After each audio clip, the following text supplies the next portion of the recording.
Welcome to the Real News Network, and welcome to Reality Asserts Itself. I'm Paul Jay.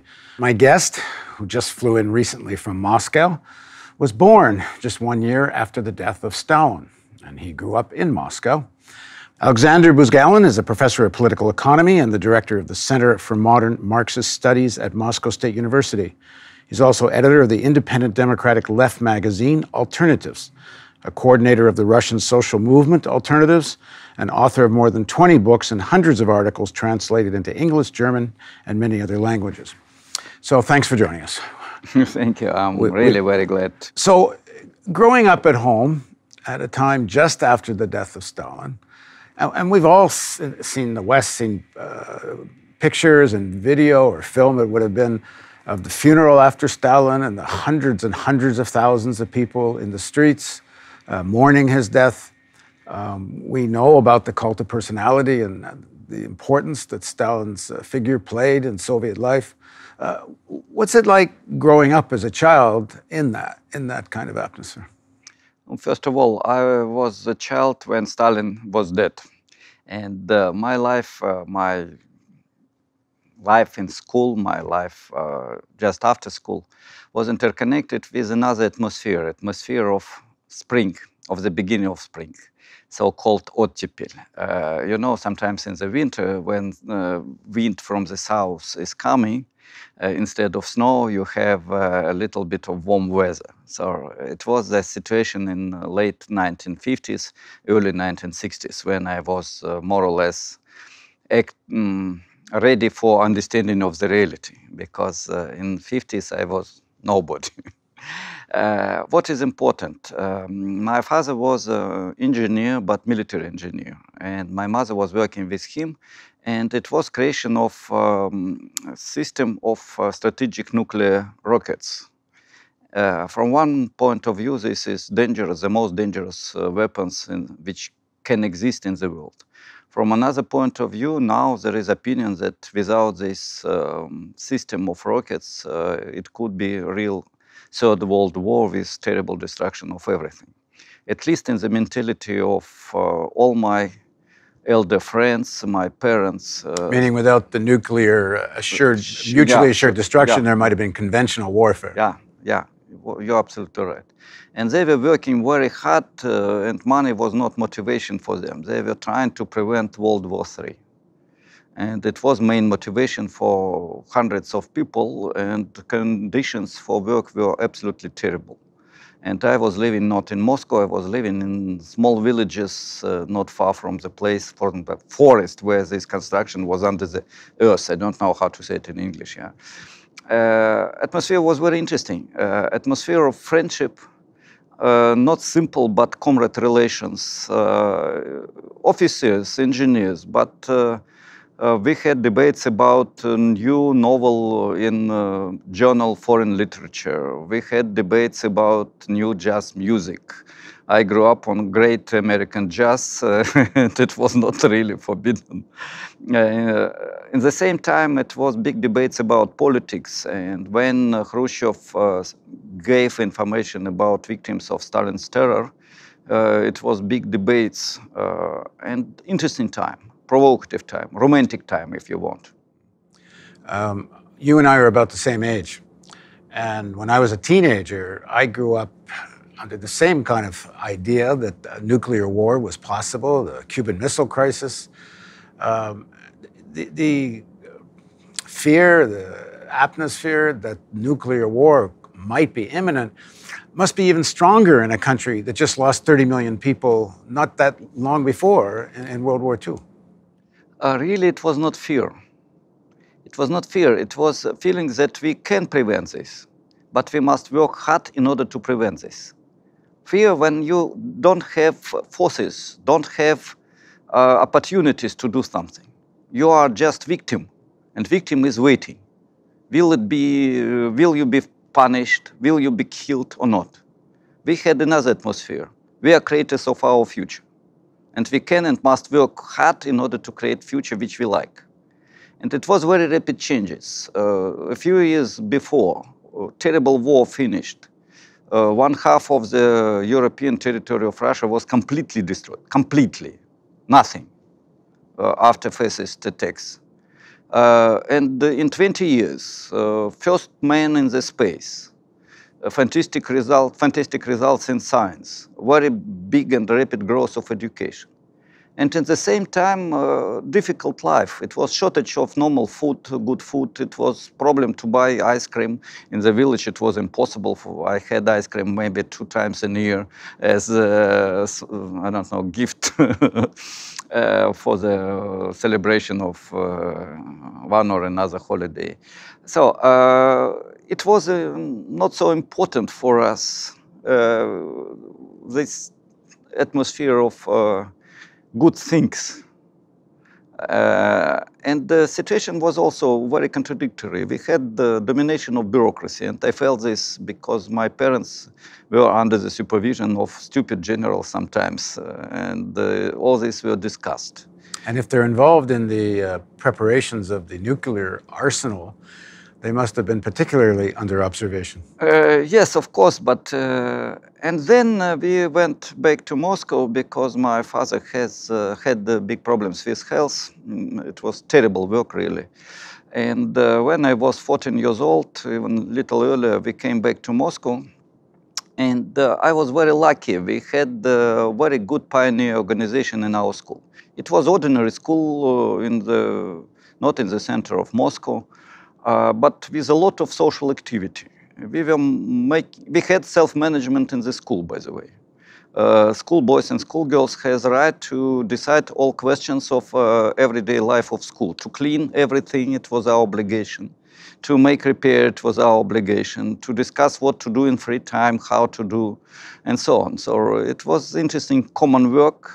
We had big activity to put together all our stuff which is not very necessary, bicycles, toys for Vietnamese kids, to make some jobs to take money to send something which we can buy.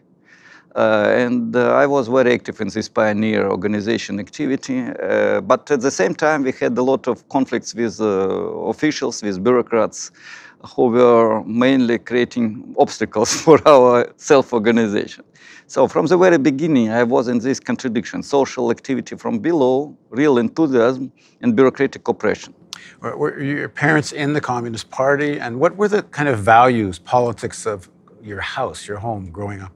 My mother was not member of Communist Party. My father was the member of Communist Party, but he became member of Communist Party when he had received top status in Moscow at the end of his working career only. So it was not obligation, really. Atmosphere was, I cannot say dissident, but critical about situation in the Soviet Union. And with very honest debates what is going on, with understanding of contradictions, with problems. I must stress a very important point.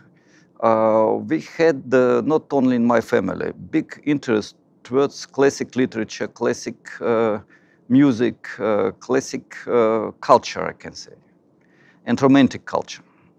It was normal to read poems, to dream, science fiction, but not American style or modern Russian style science fiction with permanent battles, blah, blah, blah. It was attempts to create the image of the future communist world. And it was beautiful, and we have still very beautiful novels about this future communist world, contradictions in this world, problems of this world. And this romantic atmosphere was very important for us. It was commonplace. Everybody was absolutely sure that the beginning of 21st century will be victory of socialism in main part of the world. It will be a lot of scientific decisions. So robots everywhere in the beginning of 21st century, of course. Hand labor in 21st century, impossible. Waitress, impossible. Worker who is doing something in the factory instead of machines, impossible. Automatic cars without drivers, of course. Yeah, airplanes which will cross the planet for 30 minutes, of course. It's absolutely evident. So we were sure that the progress is going on and future is very interesting, beautiful. But if you want to have this future, you must work hard. and you must be enthusiastic. And we had even such expression. Romantic dreams, yes, of course, but what does it mean, romantic dreams? To work 12 hours a day on the basis of enthusiasm. It was one half of the life, of course. It was another half of the life where people were looking for American-style jeans with Wrangler or Levi-Strauss label. It was problem to buy, I don't know, good quality sausages, especially if you're not in Moscow. It was money fetishism, yes, for a big part of population. We had hooligans, we had battles in the streets, pioneer group against hooligans. It was also part of our life. So I don't want to create ideal model. I want to stress that for minority, but very important minority of Soviet society, this romantic communist style of dreams of self-organization was essential. But at least the perception from outside is that the Soviet state had become a kind of police state, that the ability to talk openly was very restricted. There were elections, but they're controlled by the Communist Party.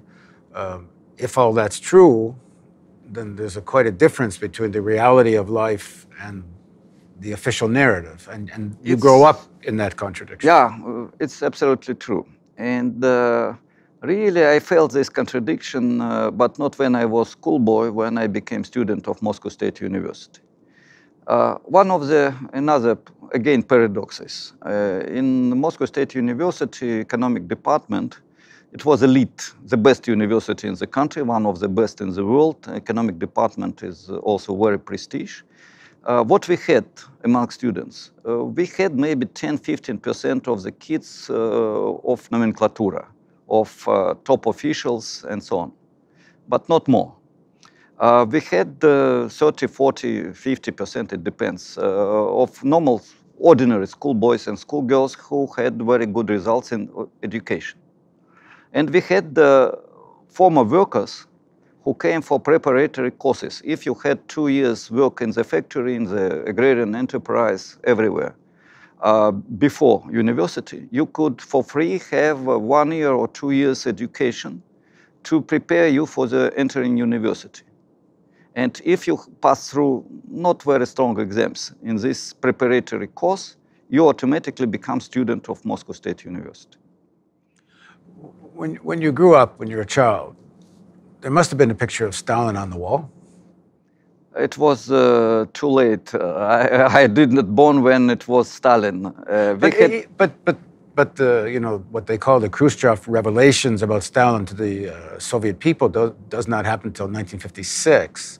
So for those first years, until then at least, I'm assuming... I was 2 years old. What do you want? I don't remember.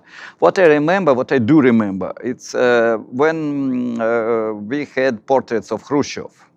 And I remember atmosphere in my family, and everybody said it's stupidity. Yeah, and when Brezhnev came in 1965, and we had 3 leaders and no cult of personality in the first 10 years of the Brezhnev epoch, everybody was happy about that. But then we had again cult of personality without personality. Yeah? It's a joke famous in that time. About political atmosphere, it's again important to stress that in Stalin period, yes, it was terrible atmosphere of oppression and at the same time of enthusiasm. Very big tension, very strong contradiction. And without understanding of this contradiction, it's impossible to understand epoch of 30s, early 50s in our country. And victory in the war, by the way, also. Later, we didn't have total control. In the family, in the corridors of university, or even in the ministry of, my mother was working as trade union leader in the ministry of constructing, constructing industry. And in the corridors, everybody was talking openly that Brezhnev is a stupid guy, too old, a lot of funny and even very dirty anecdotes about leaders of Communist Party, nothing. In the official party meeting, yes, some ritual words and then normal debates. And again, if you will criticize officials in the open meeting, you can be punished. You will lose your job. You will have big problems, not be in the prison, but big problems. Did you discuss these kinds of things with your father and mother? Did they grow up kind of with the belief in the ideals and the hopes of the Soviet Union, and did they go through a disillusionment? Yes, I grew up in the atmosphere of critical communism, if you want. My parents they had the experience of Stalin's terror, not my father mainly, but my mother, her father. It was the problems with repression, not for him, but for his friends and so on. So it was part of our family life, as majority of our families. It was critique of bureaucratic situation in Russia and Soviet Union, of course. And in the same time, it was very strong, not even belief, but knowledge that future belongs to the communism. Why? Because they had practice. They had decades and decades of work together with comrades for creation of new society. So for an American or Western audience, that word communism has less and less now the further we get away from the Cold War. But still, the idea of communism, socialism, but particularly communism, it means police state, it means tyranny. For most American ears, they can't understand how someone would actually hope for communism. Yes, what did that mean to your family? For us, it was absolutely another meaning. Because of literature, because of movies, because of some practical communal associated activity. So what was communism for us? First of all, labor as pleasure. I'm glad, I'm happy to have my work. I'm going for the work because I like it, not because I must make as small as possible and to receive as much money as possible. Another motivation, another logic. Second, in the workplace, we have comrades, not competitors.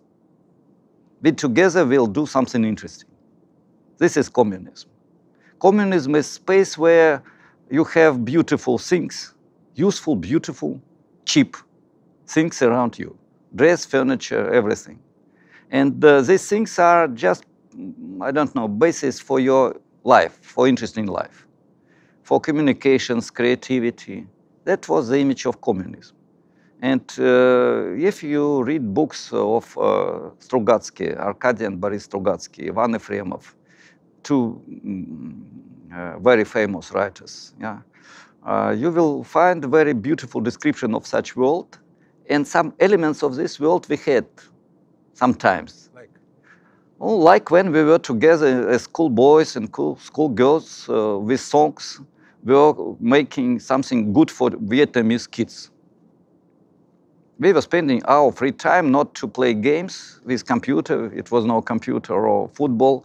We were playing football, but not all time. But it was interesting to work and to buy bicycles for Vietnamese kids together. Yeah, just one example. To help to the elder people together. To create museum with memory about victims of the World War II in school, from the photos of our parents, of our grandparents, and so on. One example.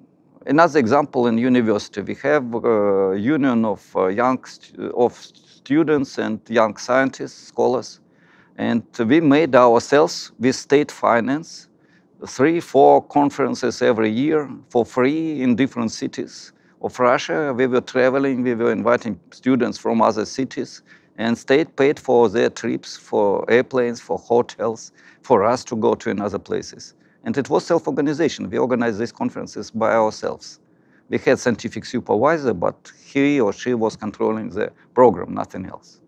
But this vision, I mean, communism, the Marxist vision is it's absolutely Marxist vision. A classless society with very little government, if any, as the ideal, but the reality of life was quite the opposite. Yes, but not 100% opposite. There was free university, healthcare. Yeah, and it was elements of self-organization and enthusiasm. In Stalin period, it was big contradiction, both terror and enthusiasm.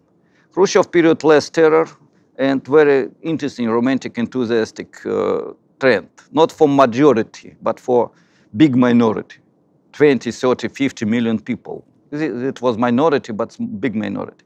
And Brezhnev period, it was zastoy, stagnation. So going down enthusiasm and no repressions, but boring, dusty life. Okay, in the next segment, because we do this interview in segments, I want to take on a bit of the bigger picture and then come back to your life again. So please join us for the next part of our interview with Aleksandr Buzgalin on Reality Asserts Itself on the Real News Network.